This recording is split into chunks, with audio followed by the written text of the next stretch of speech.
كسوة العيد للأيتام والمعوزين هو مشروع دأبت جمعية الإصلاح والإرشاد المكتب البلدي لولاية عنابة على تنفيذه كل عام في العشر الأواخر من شهر رمضان الفضيل، والهدف منه إدخال الفرح على قلوب الأطفال من خلال اللبس الجديد. نحن اليوم بصدد اللمسات الأخيرة لتوزيع كسوة العيد إن شاء الله على الأيتام والمعوزين، وفي انتظار ذلك نحن نتم بالرتوشات الأخيرة إن شاء الله. نبدأ على بركة الله بتوزيع كساوي عيد الفطر لأحبابنا الأطفال. مش راح نعطلكم اليوم ياسر. نبدأ بأول اسم اللي هو جاسر وياسر.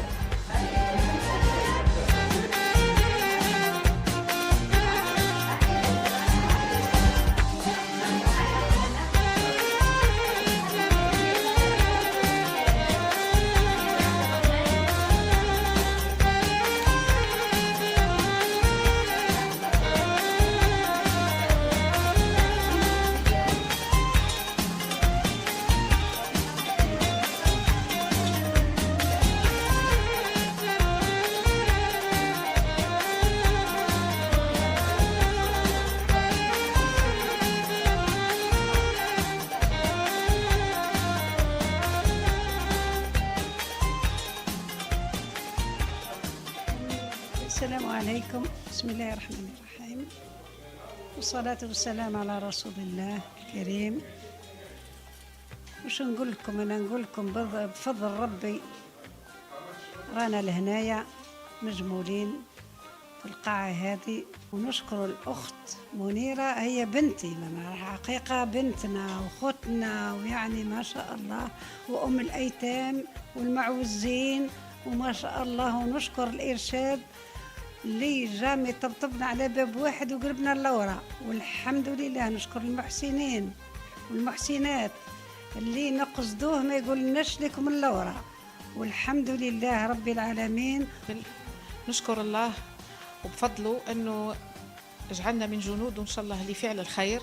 نسأل الله القبول، وإن شاء الله ربي يجعلنا دائما من خدام هذه الفئة يعني في المجتمع تاعنا.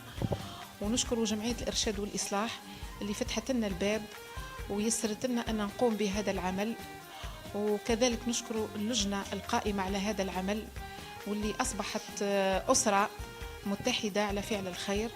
ربي إن شاء الله يقدرنا على فعله، وربي يتقبله منا ويجعله في ميزان حسناتنا، ويجعلنا دائما إن شاء الله نسأل الله القبول والإخلاص في النية والعمل. الشكر الجزيل لكل المحسنين، والشيء اللي راح نقدمه أنا قدموه الأخوات قبلي. ونشكر كل المحسنين، والسلام عليكم وصحة عيدكم وكل عام وأنتم بخير. وأنا نشكرها بجزيل الشكر الأكبر والأكبر. 5 شهر رمضان كامل في المطعم ما ولاتش اللورة، وعلى هذه نشكرها ونبوسلها على راسها. السلام عليكم وعيدكم مبروك. بسم الله الرحمن الرحيم، والصلاة والسلام على أشرف المرسلين سيدنا محمد خاتم الأنبياء والمرسلين. دائما وأبدا جمعية الإرشاد والإصلاح دائما حاضرة معكم في المحطات الكبرى، وأهم محطة في جمعية الإرشاد والإصلاح هي على مدار السنة هي محطة رمضان الكريم. رمضان وبنشاطاته المختلفة من مائدة الرحمن والقفة والختان، ننتقل إلى الكسوة آخر مراحل من مراحل رمضان إن شاء الله. المحطة الكسوة هذه اللي بإذن الله تعالى احنا حاطين مستهدف 500 كسوة راح نقدموها إن شاء الله ما بين معوزين وأيتام، والحمد لله بفضل المحسنين وبفضل عطائهم إن شاء الله بفضل الله تعالى تبارك وتعالى قدرنا نوفروا كسوة ذات جودة عالية. نتمنى إن شاء الله أنهم يفرحوا بها أطفالنا الأعزاء.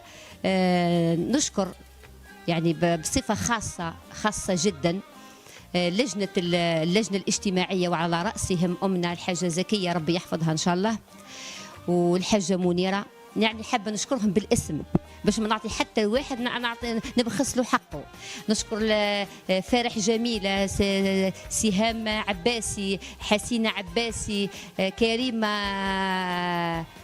كريمه حبيبه، شكون معنا ذكروني يعني مفيده. هذا كل نحب نشكرهم على يعني على سعيهم خلال شهر رمضان كامل. وما ننساش اهل البر والاحسان اللي يقدمون لنا المساعدات، وربي يجازيكم. ونشكر كذلك قناه الاوراس اللي معانا اليوم. ربي يبارك فيكم ان شاء الله ويحفظكم، ورمضان كريم وعيد سعيد وكل عام وانتم بخير ان شاء الله. نلتقي اليوم في توزيع كساوي العيد للمعوزين واليتامى المسجلين لدى جمعية الإرشاد والإصلاح الجزائرية مكتب بلدية عنابة. بحمد الله تعالى قدرنا نجمع عدد كبير من الكساوي من بين 500 التي نطمح إليها. كما يسعني أن في هذا المقام أن أذكر النشاطات الأخرى مثل مائدة الرحمن، حيث وصلنا لحد الآن إلى 10,000 وجبة و700 علبة إفطار، ونطمح إلى الوصول إلى 11,200 وجبة.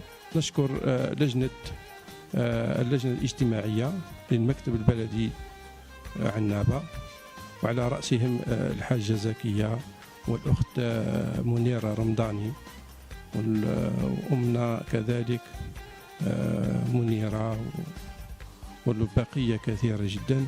وكذلك ما نساوش جنود الخفاء اللي هم رأس أو أعمدة الجمعية، اللي هم المحسنين. بارك الله فيهم وجزاهم الله كل خير عن كل الكساوي هذه المميزة، يعني كساوي مميزة حقا. ومن هذا المنبر نشكرهم ونقول لهم إن شاء الله معتوقين من النار إن شاء الله. الله كريم ويحب، وعفو كريم يحب العفو، وأنتم معفو عنكم إن شاء الله. السلام عليكم ورحمة الله وبركاته.